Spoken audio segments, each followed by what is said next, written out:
Assalamu alaikum. Coming to the part 11 of coordination compounds, where we'll continue the crystal field theory. In the previous session, we have completed the crystal field splitting in octahedral field. Now, in present session, we'll discuss about the crystal field splitting in tetrahedral field and the important property based on CFTs, that is color in coordination compounds.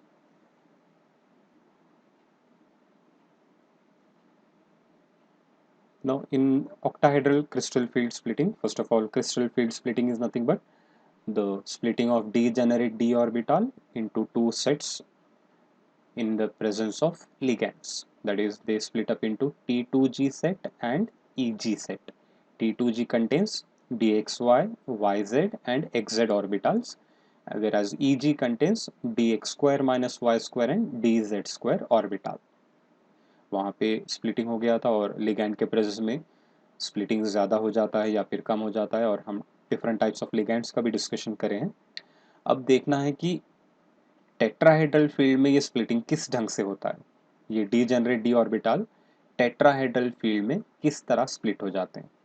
Octahedral में हमने देखा है ligands का जो approach था octahedral में along the axis था। Along the axis रहने से जो भी orbitals exactly along the axis होते हैं वो ज़्यादा रिपल्शन फोर्सेस एक्सपीरियंस करते हैं, और जो ऑर्बिटल्स जिनके lobes in between the axis थे वो लेस रिपल्शन फोर्सेस एक्सपीरियंस करते हैं। लेकिन टेट्राहेड्रल मैनर, जब आप टेट्राहेड्रल की बात करते हैं तो tetrahedral, if you talk about how we draw the structure like this, if you go according to this structure and when you draw the axis, that time we will find that these ligands, when they are approaching in tetrahedral manner, जब ये ligands tetrahedral manner में कोई central metal atom या ion के करीब आते हैं, when they approach the central metal atom और आयन, तब क्या होता है, ये approach in between the axis होता है। they will not approach along the axis but they instead approach in between the axis, यानी कि x and y प्लेन या फिर yz प्लेन या फिर xz के प्लेन के बीच में से आते हैं। मतलब कंपेयर टू ऑक्टाहेड्रल ये थोड़ा डिफरेंट है। ऑक्टाहेड्रल में along the axis ligands approach हो रहे थे, लेकिन यहाँ पर लिगैंड का अप्रोच हम देखेंगे तो इन बिटवीन द एक्सिस आता है। तो इससे होता क्या है, डी ऑर्बिटल के जो 5 ऑर्बिटल है, डी सबशेल के जो 5 ऑर्बिटल है, D X Y, D Y Z, D x square, D X Z, D x square minus Y square और डी जेड स्क्वायर, होता क्या है, ये तीन जो है इन बिटवीन द एक्सिस इनके लोब्स आते हैं, डबल डबल लोब्स, और लेकिन ये दो के जो है एग्जैक्टली एक्सिस पे आते हैं। अब इस टेट्राहेड्रल फील्ड में क्या होता है, लिगैंड्स का approach in between the axis है, तो ये तीन जो है ज़्यादा रिपल्शन फोर्सेस एक्सपीरियंस करेंगे अभी, और ये दोनों के ऊपर रिपल्शन फोर्सेस कम रहेंगे क्योंकि ये एग्जैक्ट ऑन द एक्सिस है, लिगैंड का approach in between the axis है। इस वजह से रिपल्शन फोर्सेस ये दोनों के लिए कम रहेगा, ये तीनों के लिए ज़्यादा होगा। मतलब पहले तो लिगैंड अप्रोच होते ही पूरे पांचों डी ऑर्बिटल की एनर्जी बढ़ जाएगी, they are raised up in energy. जब लिगैंड्स और करीब आते हैं तो ये डीजेनरेट डी ऑर्बिटल दो पार्ट में फिर से स्प्लिट हो जाएगा, एक लोअर एनर्जी सेट और एक हायर एनर्जी सेट, राइट। लेकिन यहाँ पे उल्टा हो जाएगा, ऑक्टाहेड्रल में क्या हो गया था, T2G set was pushed down and EG set was raised up in energy. But here in tetrahedral field, E set will be pushed down in energy and T2 set will be raised up in energy. Remember, we are not going to tell here T2G and EG, instead we'll call T2 and E. ये G जो subscript हम use करते हैं वो centre of symmetry के ऊपर रहता है। स्क्वायर प्लेनार और ऑक्टाहेड्रल कॉम्प्लेक्सेस जो फॉर्म होते हैं they carry centre of symmetry, whereas tetrahedral complexes they do not have center of symmetry. That's why we denote now the energy orbital sets as only T2 and EG. Octahedral field में आप T2G और EG बोलना है, लेकिन tetrahedral में आप सिर्फ T2 और EG बोलना है। और होता क्या है, T2 सेट ऊपर चले जाता है, they are raised up in energy, और ई सेट जो है नीचे चले जाता है, they are push down in energy. Orbitals वही हैं दोनों सेट्स में, T2 सेट में D X Y Y Z और एक्स जेड है, और ई सेट में D x square minus Y square और जेड स्क्वायर है, right. So this is the way how the splitting different from the octahedral field splitting. Octahedral field में T2G नीचे आता है, लेकिन tetrahedral field में T2 ऊपर चले जाता है। Okay, so again you can see this line, we call it as barycenter, and the difference between the two sets T2 and E set we denoted by delta T, which is nothing but crystal field stabilizing energy, CFSC value. Now we can see here these two orbitals are lowered in energy. इनकी energy कम हो जा रही है कितने value से, 3/5 delta T value से। They are pushed down in energy, they are lowered in energy by 3/5 delta T units, that is nothing but equal to minus 0.6 delta T. And when you talk about T2 set, all the three orbitals, when they are carrying some electrons, their energy is increased by 2/5 delta T, that is nothing but equal to 0.4 delta T. Each electron in these orbitals of E set has minus 0.6 delta T as its energy. Minus indicates they are lowered in energy, and here if the electrons are present in T2 set, each electron will be having energy equal to 0.4 delta T. So, and at this point delta T will again become equal to 0, like delta O was 0 at this barycenter, delta T also will be equal to 0. Okay, so this is the change between octahedral and tetrahedral field. And another important point is here the splitting will be very small compared to octahedral field. Octahedral field में splitting जो है बहुत ज़्यादा होता है और nature of ligands के ऊपर भी बहुत dependent है, लेकिन यहाँ पे ligands strong रहने दो या weak रहने दो, जो splitting होता है उतना ज़्यादा नहीं होता है जितना octahedral field में होता है। इस वजह से जब भी electrons enter होंगे ये d orbitals में, ये overall Hund's rule obey करेंगे। जैसे हमने देखा था प्रीवियस सेशन में, स्ट्रॉन्ग लिगैंड के प्रेजेंस में पहले T2G में इलेक्ट्रॉन सिंगल सिंगल जाते हैं, बाद में पेयरिंग होता है, बाद में EG में जाते हैं। वीक लिगैंड में सिंगल सिंगल पहले T2G में जाते हैं, बाद में EG में जाते हैं, बाद में पेयरिंग होता है। लेकिन यहाँ पे वीक लिगैंड का जो बिहेवियर होता है सेम बिहेवियर यहाँ पे टेट्राहेड्रल फील्ड में रहेगा, यानी कि लिगैंड स्ट्रॉन्ग रहने दो या वीक रहने दो, कॉमनली इलेक्ट्रॉन का जो एंट्री होगा ये एज पर हंट्स रूल होगा, यानी कि d x square minus Y square में first electron, second electron d Z square में, third electron x y, fourth electron y z and fifth electron x z. पहले ये पूरे हाफ फील्ड हो जाएंगे, बाद में पेयरिंग होना स्टार्ट होगा। Okay, now if you extend this part, when you talk about square planar field, square planar field में और थोड़ा जो है यहाँ पर स्प्लिटिंग हो जाता है, जो कि हम यहाँ देख सकते हैं। ये स्प्लिटिंग है ऑक्टाहेड्रल मैनर में, जहाँ पे ऑक्टाहेड्रल मैनर में हम T2G सेट को नीचे लेते हैं।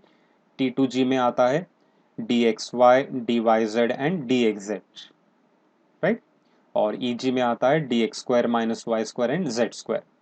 लेकिन स्क्वायर प्लेनर फील्ड में क्या हो जाएगा, ये T2G सेट और EG सेट फिर से दोबारा फर्दर स्प्लिट हो जाते हैं, जहाँ पे DXY, YZ और XZ में XY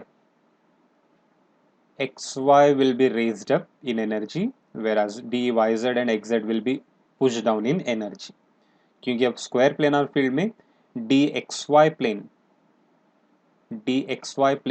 this orbital will experience more repulsion forces.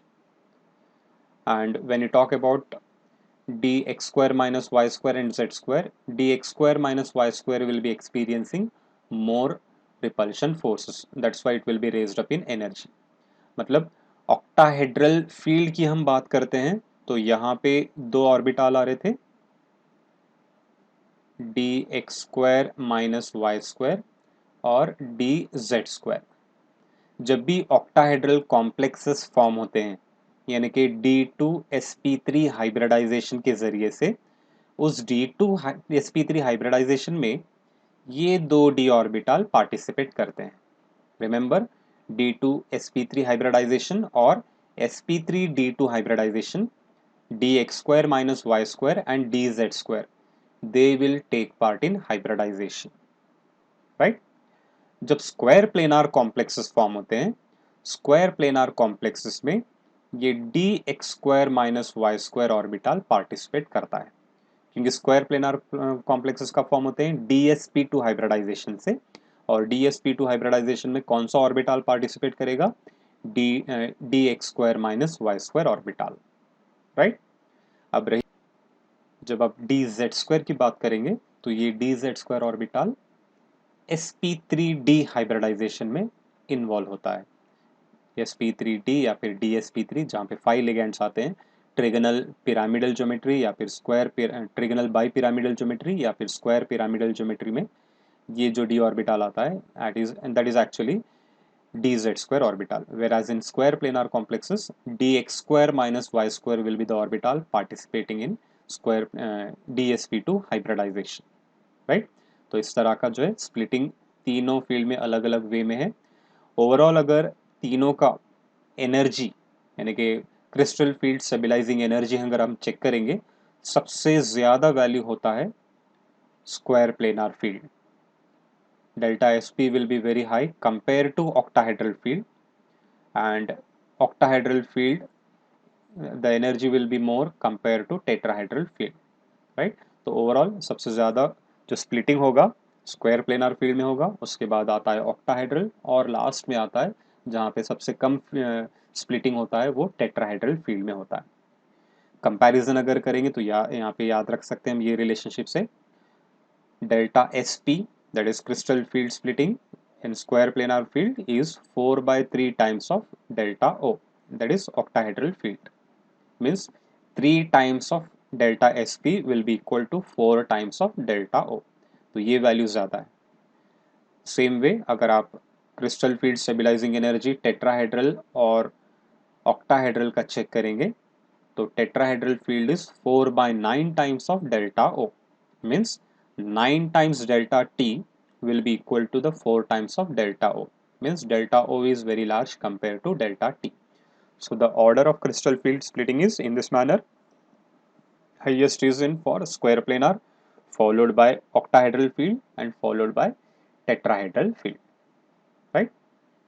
तो इस तरह कभी कभार क्वेश्चंस अभी एनसीईआरटी के अगर डिस्कशन करेंगे तो ये पूछा गया है एनसीईआरटी में।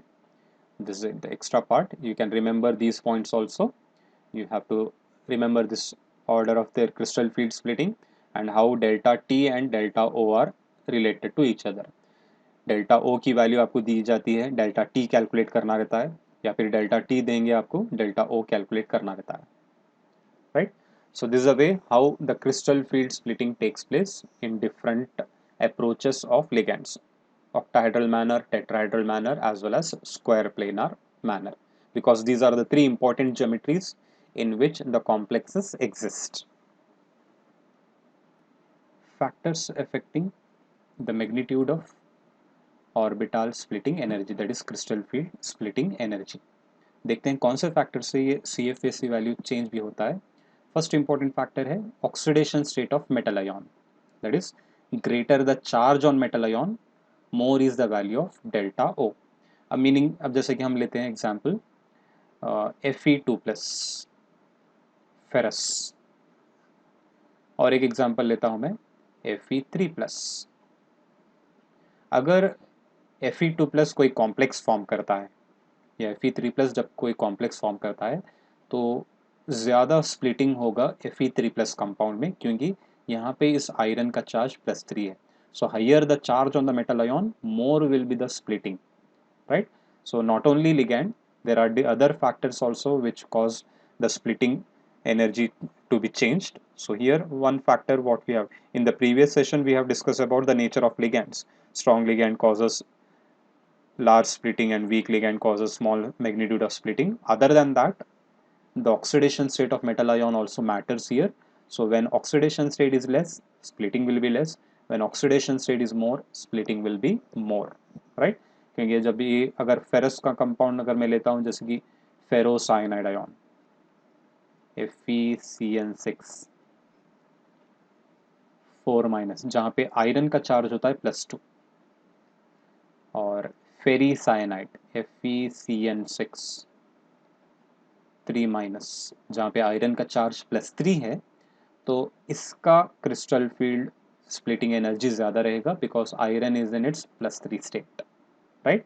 So whenever you talk about the factors affecting orbital splitting energy, first important factor which affects will be the oxidation state of metal ion. Higher the charge on metal ion, more will be the value of delta O, or more will be the crystal field stabilizing energy, right? Next factor is position of the metal ion. ये भी एक important factor है. When you talk about the position, metal atoms or ion in a group will have greater magnitude of splitting than the metal above it and less magnitude of splitting than the metal below it. यानी कि जब हम down the group जाते हैं, down the group जब जाएंगे जैसे कि 3D सीरीज से 4D, 4D सीरीज से 5D, तो हम देखते हैं स्प्लिटिंग जो होगा, ज़्यादा स्प्लिटिंग जो होता है, that is here what they have given, that is metal ion और ए group, metal ion atom or ion in a group will have greater magnitude of splitting than the metal above it and less magnitude of splitting than the metal below it. मतलब ये ऊपर के जो transition metals आएंगे 3D series के, इनमें splitting कम रहता है, और यहाँ पे जब डाउन द ग्रुप जाएंगे स्प्लिटिंग उतना ही ज़्यादा होते जाता है. अब जैसे कि एग्जांपल निकल का ही लेता हूँ, NiCl4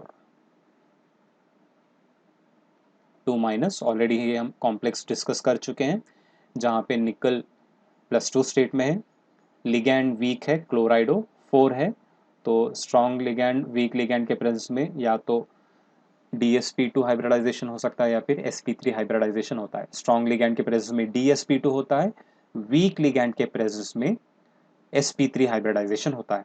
क्लोराइडो वीक लिगैंड है, इस वजह से हम इस कॉम्प्लेक्स का नेचर देखें, sp3 हाइब्रिडाइजेशन होता है और ज्योमेट्री टेट्राहेड्रल रहेगा. वही अगर मैं यहाँ पे साइनाइडो लिखता हूँ तो वो क्या हो जाएगा, DsP2 हाइब्रिडाइजेशन में पार्टिसिपेट करेगा और स्क्वायर प्लेनार कॉम्प्लेक्स रहता है. अब जब नीचे जाएंगे, सपोज मैं प्लैटिनम का कॉम्प्लेक्स लेता हूँ, या तो प्लैटिनम साइनाइड पार्ट वाला ले लो या क्लोराइडो पार्ट वाले लो. Again I take Cl4 2-.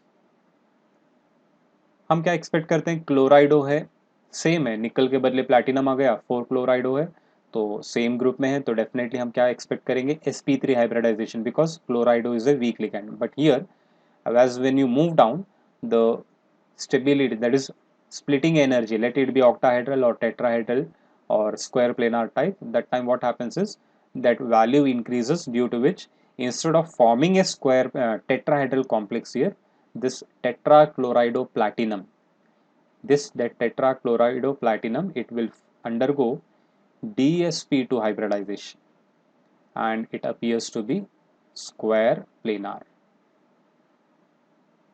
It appears to be square planar. Remember, क्लोराइडो आने के बाद ज़रूरी नहीं है कि टेट्राहेड्रल ही रहना है यहाँ पे कॉम्प्लेक्सेस, क्योंकि कोऑर्डिनेशन नंबर 4 है तो हम समझते हैं टेट्राहेड्रल, लेकिन यहाँ पे क्लोराइडो रहने के बाद भी प्लैटिनम का एक कॉम्प्लेक्स स्क्वायर प्लेनार है.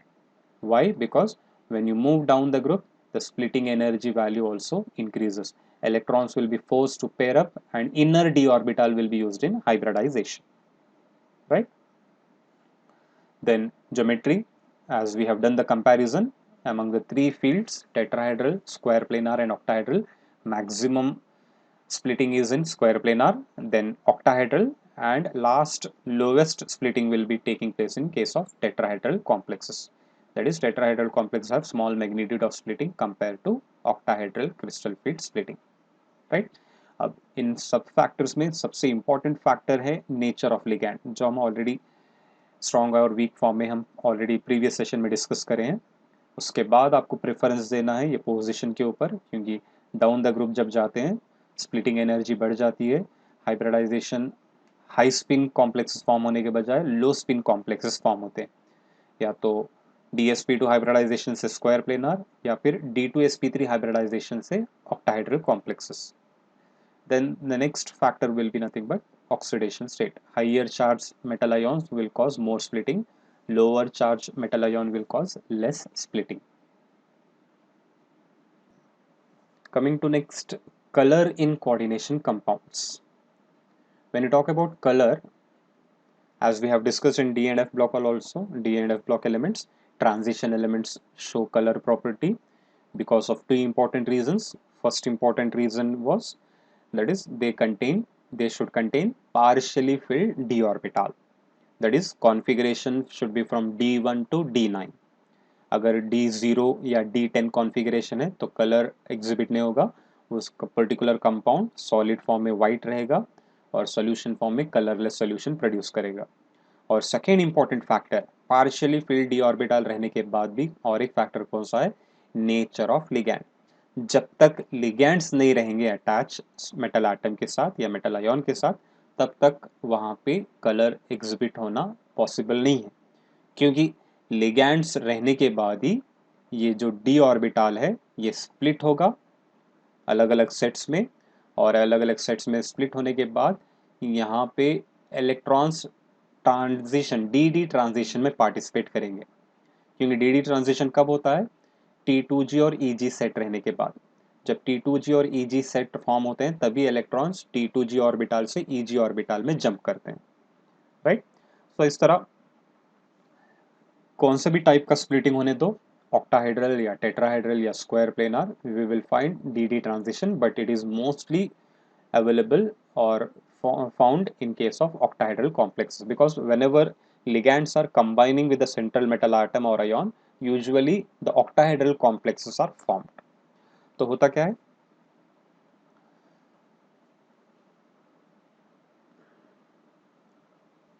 जैसे कि हमने प्रीवियस सेशन में भी देखा है, ये d orbital 5d orbitals which are degenerate,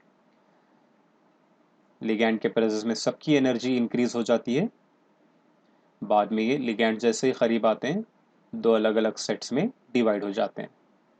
कौन से हैं वो दो सेट्स, लोअर T2G होता है और हाइयर EG होता है, राइट. अब सपोज यहाँ पे एक इलेक्ट्रॉन है T2G ऑर्बिटल में, तब क्या होगा, ये इलेक्ट्रॉन जब इसके ऊपर वाइट लाइट फोकस की जाएगी when it is absorbing some white light, what it will do is this electron it will absorb some radiations. White light में से कुछ रेडिएशंस एब्जॉर्ब करके, सूटेबल वेवलेंथ वाले रेडिएशंस को एब्जॉर्ब करके हायर EG ऑर्बिटल में जंप करता है. It will jump from lower T2G orbital to higher EG orbital. ये जंप करने के लिए एनर्जी चाहिए जो ये वाइट लाइट में से कंज्यूम करता है, कोई सूटेबल वेवलेंथ.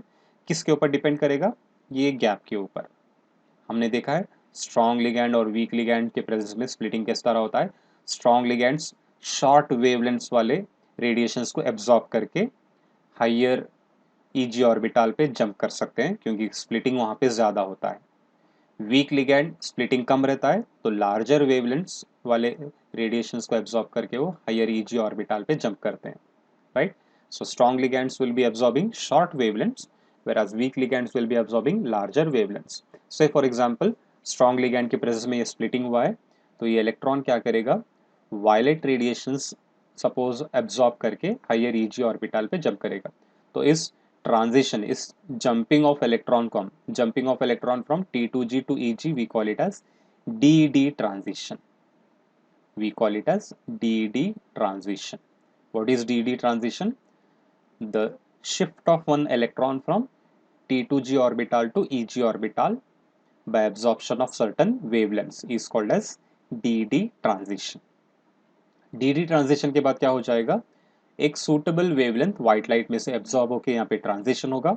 बाकी के जो wavelengths बच जाते हैं वो complementary color की तरह exhibit होते हैं. They are appearing in the form of complementary colors, right? जिसको हम ऑलरेडी स्टार मार्क के जरिए से ऑलरेडी पढ़ चुके हैं D and F block elements में. ये होता है वायलेट, ये होता है blue, green, yellow orange, red. Violet wavelengths अगर एब्जॉर्ब हो रहे हैं तो कलर उस कंपाउंड का आएगा येलो। रेड वेवलेंथ्स एब्जॉर्ब हो रहे हैं तो कलर आएगा उस कंपाउंड का ब्लू। ऑरेंज रेड अगर एब्जॉर्ब हो रहे हैं वेवलेंथ्स तो ब्लूइश ग्रीन कलर आएगा। इस तरह ये अपोजिट कलर्स होते हैं कॉम्प्लीमेंट्री कलर। एक वेवलेंथ अगर एब्जॉर्ब हो रहा है तो दूसरा उसका कॉम्प्लीमेंट्री कलर आएगा, उसका अपोजिट, बिल्कुल अपोजिट वाला कलर आएगा। सो रेड हो गया तो ग्रीन हो जाएगा या फिर ब्लू आ जाएगा। ऑरेंज अगर एब्जॉर्ब हो रहा है तो ब्लू या फिर वायलेट के रेंज में आएगा। तो इस तरह ये अपोजिट कलर्स क्या है, कॉम्प्लीमेंट्री कलर्स, राइट। तो ट्रांजिशन होने के लिए compulsorily partially field D orbital होना जरूरी है। सपोज एक भी इलेक्ट्रॉन ही नहीं है, जब एक भी इलेक्ट्रॉन नहीं रहेगा तो ट्रांजिशन ही नहीं होगा, because there is no electron jumping from T2G and EG. That time the compound will be colorless, meaning D0 configuration रहे जब compound colorless रहता है, right? उसी तरह अगर completely filled है T2G ऑर्बिटल और EG ऑर्बिटल भी completely filled है, अब भी बहुत डिफिकल्ट है क्योंकि यहाँ से अगर एक इलेक्ट्रॉन अनपेयर होके अगर ऊपर भी जाता है तो उसको ऑर्बिटल ही नहीं है अवेलेबल ऑक्यूपाई करने के लिए, तो तब भी जो है 3D ट्रांजिशन नहीं होगा। The compounds will remain again colourless when they are having configuration as D10. So D0 D10 configuration, when it is there, the compound remains colorless. They are appearing as white solids or they produce colorless solutions. इसके अलावा exceptional cases तो हमने देखे हैं, charge transfer spectra, वो तो mutual transfer of charges from the ligand to metal और metal to ligand, that is a different case. whereas when you talk about common general property of color in complexes, it is all because of this DD transition and it is easily explained by crystal field theory, right? कभी कभार ऐसा भी हो जाता है कि d orbital half filled, 1 2 3 4 5,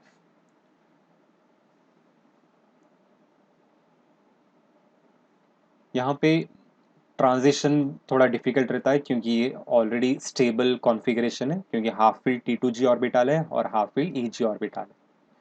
तो जब भी अगर D5 कॉन्फ़िगरेशन है, कॉमनली होता है फेरिक सॉल्ट्स में, तो यूजुअली फेरिक सॉल्ट्स थोड़े बहुत कलर्ड भी हैं और थोड़े कलरलेस भी होते हैं, यानी कि लाइट कलर्ड आता है। ये लाइट कलर आने की वजह होती है कि यहाँ पे ट्रांजिशन होना ज़रा डिफिकल्ट रहता है क्योंकि हाफ फील्ड है, ये भी हाफ फील्ड है, तो ट्रांजिशन होने के बाद इनकी स्टेबिलिटी ज़रा डिस्टर्ब हो जाती है। For that sake they require little bit higher wavelengths for their transition. So that's why ligand के ऊपर डिपेंड करेगा, अगर लिगैंड बहुत ही स्ट्रांग है या फिर ट्रांजिशन पॉसिबल है, एनर्जी गैप अगर बहुत कम है, तब जो है ये ट्रांजिशन पॉसिबल होगा जब कलर आएगा। Otherwise even D5 configuration sometimes it may be colorless, right? Not at all times. Sometimes D5 configuration also will give some colorless compounds because of half filled T2G and half filled EG orbital.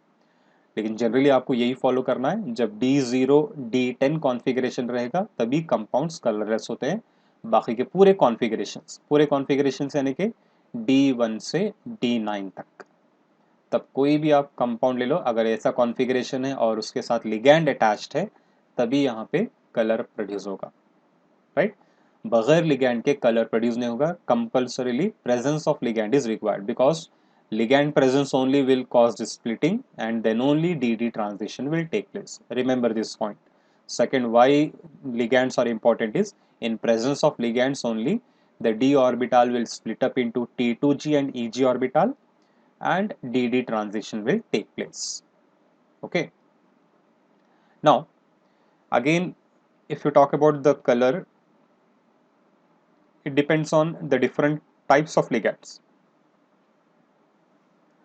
Aqua ligand रहे जब अलग colour produce होता है, amine ligand रहे जब अलग colour produce होता है, क्योंकि अलग अलग लिगैंड्स स्प्लिटिंग यानी कि डेल्टा ओ वैल्यू जो है डिफरेंट होता है। Stronger ligand causes large splitting, weak ligand causes small splitting. इससे जो वेवलेंथ्स एब्जॉर्ब होने वाले हैं वाइट लाइट में से वो अलग अलग होते हैं, इस वजह से कंपाउंड्स का भी कलर अलग अलग आता है। अब जैसे कि एग्जांपल मैं लेता हूँ मैंगनस सल्फेट का, ये कंपाउंड सॉलिड फॉर्म में लाइट पिंक कलर्ड है,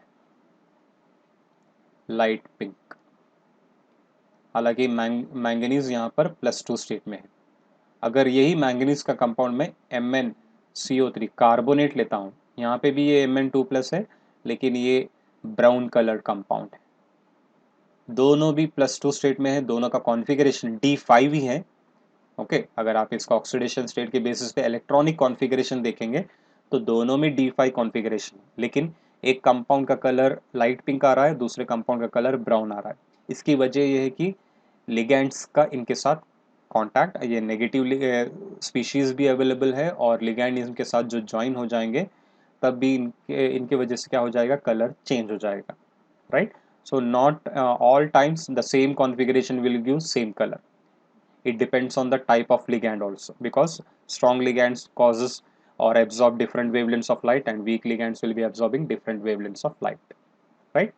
तो इस तरह अब जैसे कि for example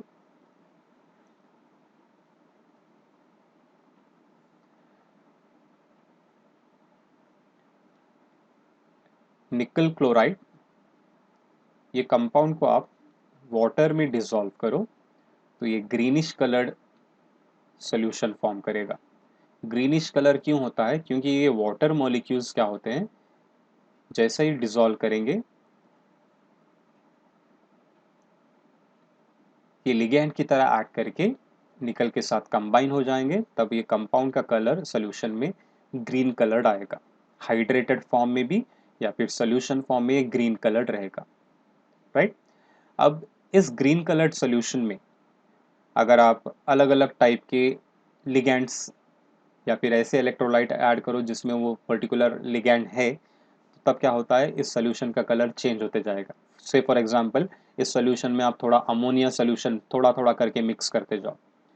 अमोनिया यानी कि NH3, NH3 stronger ligand then aqua, तो ये अमाइन क्या करेगा, एक्वा लिगैंड्स को रिप्लेस करते जाएगा। तब इसका जो ग्रीन कलर था स्लोली ब्लू या वायलेट तक चेंज होते जाता है, राइट। या फिर आप इथिलीन डायमाइन ऐड करो, इथिलीन डायमाइन EN, जब आप EN ऐड करेंगे ये तो ये बाइडेंटेट है, तो होता क्या है,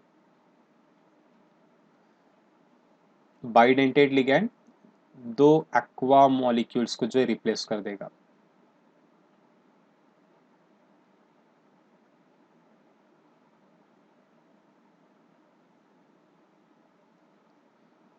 Earlier coordination number was 6. Now also the coordination number is 6 because 4 aqua ligands monodentate. Ethylene diamine is bidentate ligand, right? तो bidentate 2 coordination number इसके वजह से 2 आएगा, 2 + 4 is 6। होता क्या है, यहाँ पे जो ग्रीन कलर था अब इसका कलर थोड़ा ब्लूइश रेंज में चले जाएगा, it will turn to light blue, right. और ऐसे ही आप इथिलीन डायमाइन ऐड करते जाएंगे तो नेक्स्ट स्टेज में इसका कलर फिर से चेंज हो जाएगा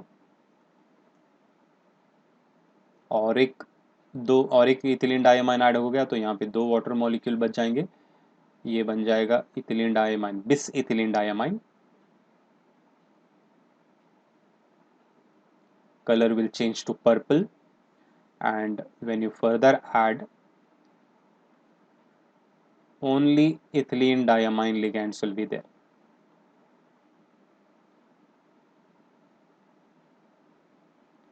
So what happens is जब आप चेक करते जाएंगे स्टेप बाय स्टेप, ये सपोज ग्रीन कलर था तो ये थोड़ा यहाँ पे क्या हो जाएगा, ब्लू हो जाएगा, यहाँ पे पर्पल हो जाएगा और फाइनली ये वायलेट फॉर्म में चेंज हो जाएगा।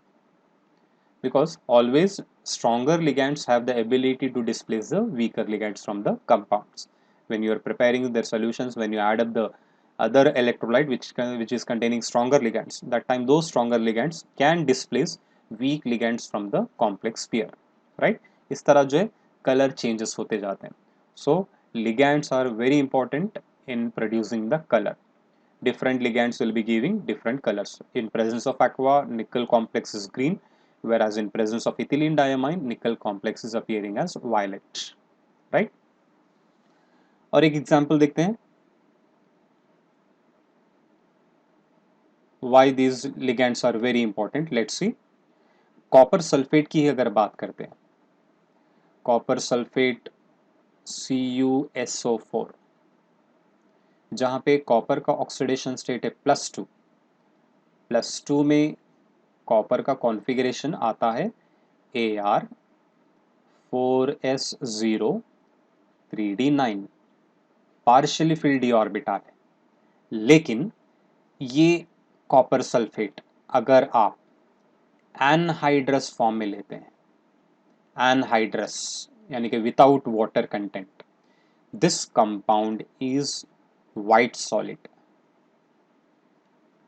white solid without any water content. When you talk about copper sulfate, that is anhydrous copper sulfate, it is a white solid because even though it is having partially filled d orbital, but it appears as white because it is not associated with suitable ligands. Sulphate तो है ही, लेकिन और ligand चाहिए जिससे splitting होना है D orbital का, वो यहाँ पे नहीं होता है क्योंकि इसमें लिगैंड्स अवेलेबल नहीं है। लेकिन यही एनहाइड्रस कॉपर सल्फेट, ये वाइट सॉलिड, जैसे ही आप वाटर में ऐड करेंगे, ये क्या होता है, ये वाटर मॉलिक्यूल्स कॉपर के साथ कंबाइन होते हैं।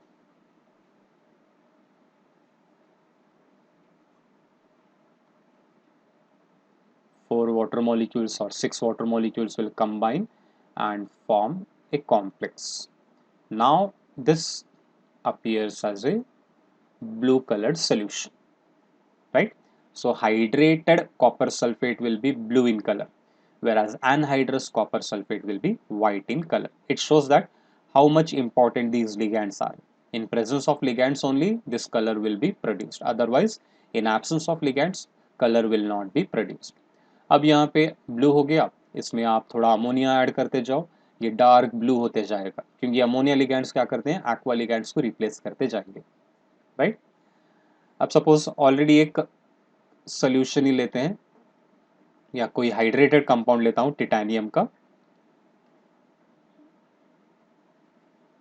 I am taking 4 water molecules here, titanium 2+ लेता हूं, पार्शियली फिल्ड डी ऑर्बिटल है और एक्वा लिगैंड्स अटैच्ड है, तो ये कंपाउंड रहता है coloured, it will be coloured. लेकिन जब आप इसे हीट करेंगे, इस कंपाउंड को हीट करने के बाद ये जितना भी वाटर कंटेंट है इसमें हाइड्रेटेड फॉर्म में है, ये पूरा वाटर कंटेंट निकल जाएगा, तब ये सिर्फ Ti2+ फॉर्म में रह जाएगा, साथ में इसके कोई नेगेटिव आयन अटैच रहेगा। जब ये Ti2+ बनेगा, because all the when the water is lost, that is -H2O, that time it contains only titanium 2+ ion, and this even though it is partially filled but it appears as a white solid, right? So this is a way how ligands are very needful or helpful in the getting the color of transition metals, that is in the complexes. That is, whenever you talk about transition metals or their coordination compounds, the color property is all because of first important thing, partially filled d orbital, and second thing is the nature of ligand attached to them, right? अब यहाँ पे say for example आपको paired unpaired electron देखना नहीं है, सिर्फ P2G orbital और EG orbital में इलेक्ट्रॉन्स कोई अवेलेबिलिटी है या नहीं वो देखना है। जैसे कि अब हम क्या करते हैं कॉम्प्लेक्सेस में, स्ट्रॉन्ग लिगैंड के प्रेजेंस में पेयरिंग ऑफ इलेक्ट्रॉन्स डायमैग्नेटिक हो जाते हैं, इलेक्ट्रॉन्स पेयर्ड अप है, ओके, इलेक्ट्रॉन्स पेयर्ड अप है तो डायमैग्नेटिक, तो इलेक्ट्रॉन्स पेयर्ड अप रहने के बाद आप ये नहीं समझना है कि वो कलर भी नहीं प्रोड्यूस करेगा, they will produce colour because for magnetic property we check the unpaired electrons, whereas for color property we have to check whether the d orbital is partially filled or not. अब वो partially filled मतलब 1 to 9 electrons रहेंगे, वो कैसे भी ढंग में रहने दो, आपको एक EG ऑर्बिटल हाफ फिल्ड या फिर एम्प्टी है तब काफ़ी है इलेक्ट्रॉन कलर प्रोड्यूस करने के लिए, right?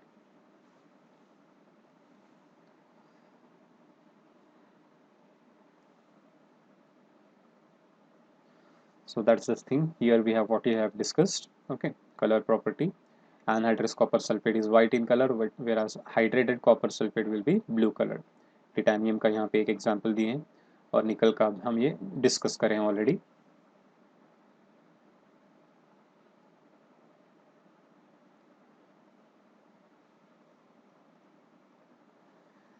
Now let's see how to calculate this crystal field stabilizing energy CFSC value. ये कैसे कैलकुलेट करते हैं, कुछ एग्जांपल्स लेके देखेंगे। से फॉर एग्जांपल ऑक्टाहेड्रल फील्ड का ही डिस्कशन करेंगे बस। सपोज आपको जो है calculate the crystal field stabilising energy for an ion having D1 configuration. D1 configuration का आपको जो है क्रिस्टल फील्ड स्टेबलाइजिंग एनर्जी आपको कैलकुलेट करना है।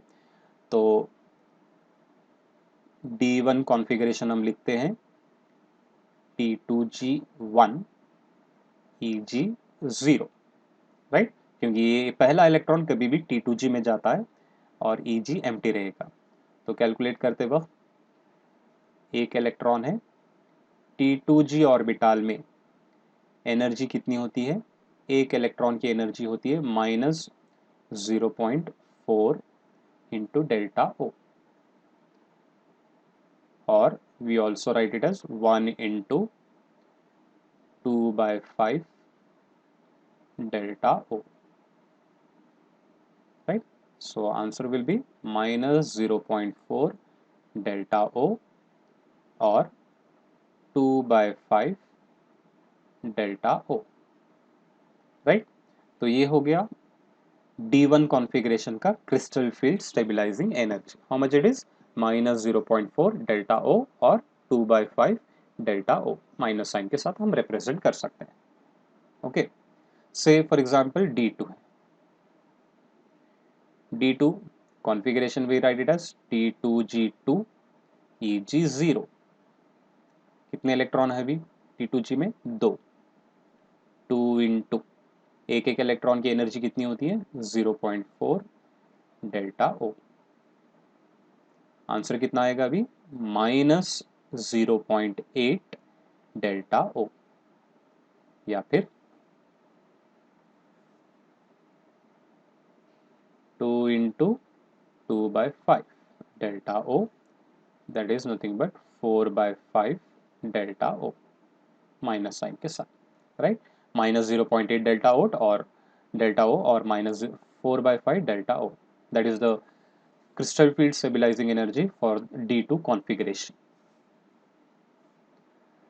D3 लेता हूं, सेम, यहाँ पे क्या होगा T2G3 Eg0, राइट। तीनों इलेक्ट्रॉन T2G में जाएंगे, सिंगल सिंगल ऑक्यूपाई हो गए। अब यहाँ पे क्या करना है आपको, 3 से मल्टीप्लाई करना है, 3 into -0.4 delta O, that is nothing but -1.2 delta O, या फिर -6/5 delta O, right? So this is the way how we calculate the crystal field stabilizing energy। D4 की बात करते हैं, क्योंकि कॉन्फ़िगरेशंस D4 से चेंज हो जाते हैं। D4 हम दो मेथड से लिखेंगे, एक मैं लिखता हूं T2G4 Eg0 और एक हम लिखते हैं T2G3 Eg1, यानी कि फोर्थ इलेक्ट्रॉन T2G में पेयर अप होता है। ये कब होता है, स्ट्रॉन्ग लिगैंड के प्रेजेंस में, और ये कब होता है, वीक लिगैंड के प्रेजेंस में। तो स्ट्रॉन्ग लिगैंड के प्रेजेंस में T2G4 Eg0 आएगा, वीक लिगैंड के प्रेजेंस में फोर्थ इलेक्ट्रॉन T2G में पेयर अप होने के बजाय Eg में चले जाता है, क्योंकि पेयरिंग एनर्जी यहाँ पे ज्यादा है, लेकिन यहाँ पे पेयरिंग एनर्जी कम रहने से यहाँ पे पेयरिंग हो जाता है, या फिर डेल्टा O ज्यादा रहने से यहाँ पे इलेक्ट्रॉन फोर्थ इलेक्ट्रॉन T2G में ही जाएगा, यहाँ पे डेल्टा O वैल्यू कम रहने से फोर्थ इलेक्ट्रॉन Eg में जाता है, राइट। तो जब भी हम D4 का कॉन्फ़िगरेशन इस तरह लिखते हैं, जब कॉम्प्लेक्सेस जो फॉर्म होते हैं इसको हम बोलते हैं लो स्पिन। तो जब दो टाइप के कॉन्फ़िगरेशन आने वाले हैं D4, D5, D6, D7 को, तब आपको यहाँ पे मेंशन करना रहता है, या फिर आपको क्वेश्चन में ही देते हैं लो स्पिन है या हाई स्पिन है, उसके बेसिस पे आपको कैलकुलेशन करना रहता है। अब इसको हम बोलते हैं high spin, they will form high spin complexes. देखते हैं यहाँ पे क्या होता है लो स्पिन में, 4 इलेक्ट्रॉन्स पूरे भी T2G में ही है, तो हमको क्या करना है, 4 into minus 0.4 delta O, that is equal to minus 1.6 delta O, right, minus 1.6 delta O. Plus यहाँ पे एक एक्स्ट्रा पार्ट आपको करना क्या है, फोर्थ इलेक्ट्रॉन जो था पेयर अप हो चुका है, एक पेयर फॉर्म हुआ है, so that energy will be added here, right, उसको हम सिंपली प्लस पी बोल के आपको मेंशन करना है, right, it shows that one electron has been paired up, right. तो ये वैल्यू कितना हो जाएगा ओवरऑल, अगर 2/5 लेता हूं तो 8/5, right, minus 8/5 delta O plus P, ऐसा भी हम लिख सकते हैं। लेकिन यहाँ पे क्या होगा, 3 इलेक्ट्रॉन T2G में है, so 3 into minus 0.4 delta O plus 1 electron is in Eg orbital, and Eg orbital electrons will have energy equal to 0.6 delta O. तो होगा क्या यहाँ पे, minus 1.2 plus 0.6, that is equal to minus 0.6 delta O. Okay, so this is the CFSC value for D4 configuration in presence of weak ligand, that is high spin. Okay, see the change, low spin D4 configuration strong ligand में इतनी value आती है, week ligand के presence में इतना आता है। और देखेंगे D5 कॉन्फ़िगरेशन, स्ट्रॉन्ग लिगैंड के प्रेजेंस में आता है T2G5 EG0, लो स्पिन बोलूंगा इसे मैं क्योंकि स्ट्रॉन्ग लिगैंड के प्रेजेंस में है। वैल्यू क्या आएगा, 5 into minus 0.4 delta O, that is nothing but equal to minus 2.0 delta O, plus क्या करेंगे हम, 2 इलेक्ट्रॉन पेयर अप हो गए, 1 2 3, फोर्थ और फिफ्थ इलेक्ट्रॉन पेयर हो चुका है, तो यहाँ पे प्लस 2p आप लिखेंगे, राइट।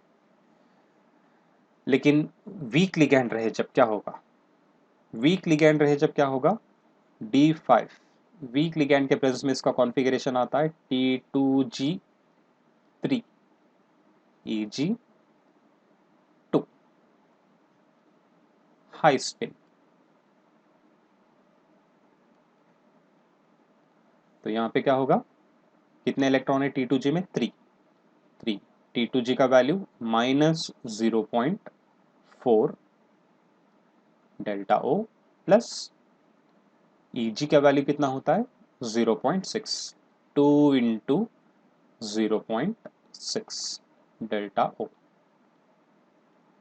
3 इंटू 4 दैट इज 12, यहाँ पे पॉइंट है तो माइनस 1.2, 2 इंटू 0.6 प्लस 1.2, कैंसिल हो जाएगा, आंसर आपको आएगा 0।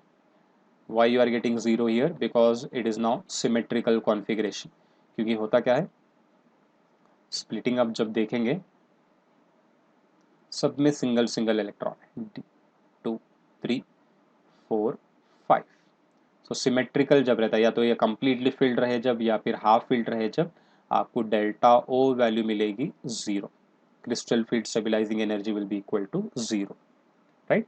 So this is the method how you calculate crystal field stabilizing energy. You will be provided with some configuration, okay, normal D1 D2 D3 D8 D9 D10, strong और week के लिए same है, सिर्फ change कौन से होते हैं, D4 D5 D6 D7, उसके लिए आपको जो है ब्रैकेट में मेंशन रहता है लो स्पिन या हाई स्पिन। लो स्पिन का मतलब होता है स्ट्रॉन्ग लिगैंड के प्रेजेंस में, और हाई स्पिन का मतलब होता है वीक लिगैंड के प्रेजेंस में, राइट। तो करेक्ट कॉन्फ़िगरेशन पहले लिख के आप ये वैल्यू सब्सटीट्यूट करते जाएंगे। T2G का वैल्यू आपको लेना है -0.4 because they are lowered in energy, और Eg का वैल्यू लेना है आपको 0.6 because they are raised up in energy. अगर इलेक्ट्रॉन्स पेयर अप हो रहे हैं तो कितने इलेक्ट्रॉन पेयर हुए हैं उसको आप 1p 2p 3p से मेंशन कर सकते हैं। ओके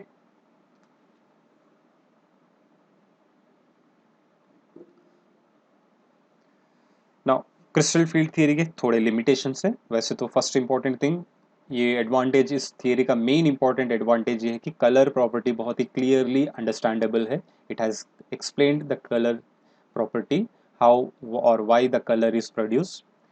वेराज थोड़े ड्रॉबैक इस थियरी के ये है कि स्पेक्ट्रोकेमिकल सीरीज हमने देखा है based on absorption of wavelengths, all the ligands are arrange in their field strength from weak to strong, जहाँ पे आयोडाइडो वीकेस्ट एंड पे आता है और कार्बोनिल स्ट्रॉन्गेस्ट एंड पे आता है। लेकिन थियरी के मुताबिक जब अनायॉन्स को, अनायोनिक लिगैंड्स को जो पॉइंट चार्जेस की तरह ट्रीट किया जा रहा है तो वो सबसे स्ट्रॉन्गेस्ट एंड पे होना था। जैसे कि आयोडाइडो, हैलोजेंस, ये जो है स्ट्रॉन्ग है, they are most electronegative species but they are placed at the weakest end, that is one of the drawback. तो लेकिन अरेंजमेंट तो मेन बेसिस पे, क्या बेसिस पे हुआ है, एब्जॉर्प्शन ऑफ वेवलेंथ पे है। लेकिन नेचर के हिसाब से आयोडाइडो या फिर फ्लोराइडो जो है स्ट्रॉन्गेस्ट एंड पे आना था और ये न्यूट्रल मॉलिक्यूल्स ये वीकेस्ट पे एंड्स पे आना था। लेकिन यहाँ पे स्पेक्ट्रोकेमिकल सीरीज आप जब चेक करेंगे, नेगेटिव स्पीशीज ज़्यादातर वीक एंड पे आ रहे हैं, वीक लिगेंड्स के तौर पे है, और न्यूट्रल मॉलिक्यूल्स ये स्ट्रॉन्ग एंड पे आ रहे हैं। That is one of the drawback of this theory. और इस थियरी में कहीं पे भी कोवैलेंट कैरेक्टर का कुछ भी एक्सप्लेनेशन नहीं है, क्योंकि this theory it is considering ionic nature in the complexes, right. So prepare well with these things. यहाँ पे आपको फर्स्ट ऑफ ऑल इस क्रिस्टल फील्ड थियरी में कौन से टाइप के सेट्स में डी ऑर्बिटल स्प्लिट होता है वो याद रखना है, यानी कि ऑक्टाहेड्रल फील्ड में कैसा स्प्लिटिंग है, इन ब्रीफ याद रखना है आपको। पूरा डिटेल में एक्सप्लेनेशन की जरूरत नहीं है, क्योंकि 1 मार्क के क्वेश्चंस पूछ सकते हैं यहाँ पर। डेफिनेशन क्रिस्टल फील्ड स्प्लिटिंग का याद रखो। बाद में जो है T2G और EG सेट में कौन से ऑर्बिटल्स आते हैं, ऑक्टाहेड्रल फील्ड में T2G और EG सेट किस तरफ शिफ्ट होते हैं, टेट्राहेड्रल में कौन से शिफ्ट कहाँ पे शिफ्ट होते हैं वो याद रखो, राइट। टेट्राहेड्रल में हम T2 और E यूज़ कर रहे हैं, क्यों यूज़ कर रहे हैं, क्योंकि G वहाँ पे यूज़ नहीं कर रहे हैं, because G indicates the center of symmetry which is not present in tetrahedral complexes. That's why we use T2G and E, T2 and E, right? So G indicates center of symmetry which is absent in tetrahedral field or tetrahedral complexes. Then उसके बाद configurations के ऊपर question आते हैं, या फिर what are strong and weak ligands, write the D4 configuration, D5 configuration in presence of strong and weak, ऐसे questions आते हैं। So be thorough with this part. With respect to, अगर नीट या सीईटी में है तो क्रिस्टल फील्ड स्टेबलाइजेशन एनर्जी के भी कुछ अदर स्टेट के बोर्ड्स में क्वेश्चंस आए, इस वजह से यहाँ पे हम करे हैं। ओके।